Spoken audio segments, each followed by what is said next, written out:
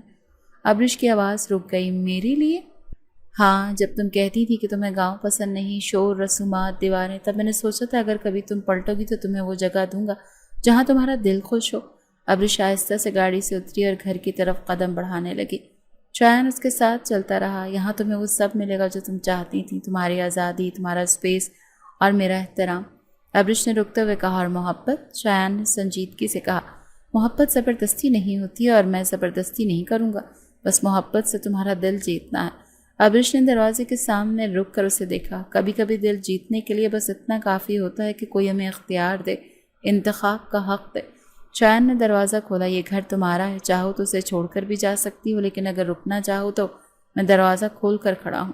ابرش نے چند لمحے کچھ نہیں کہا، پھر آہستہ سے گھر کے اندر قدم رکھے۔ در و دیوار چپ تھے مگر خوشی کی گونج سنائی دے رہی تھی۔ ہر کمرہ، ہر دیوار جیسے کہہ رہی ہو کہ یہ تمہارا ہے۔ اور شایان نے دروازے پر کھڑے ہو کر بس ایک ہی بات کہی، میرے لیے تمہارے ہاں سب سے بڑی جیت ہوگی۔ ابرش نے مڑ کر اسے دیکھا، دھیرے سے مسکرائی، بغیر کچھ کہے اس کے برابر آ کر کھڑی ہوئی۔ کبھی کبھی خاموشی ہی سب کچھ کہہ جاتی ہے، اور آج وہ جیت خاموشی سے مکمل ہوئی تھی۔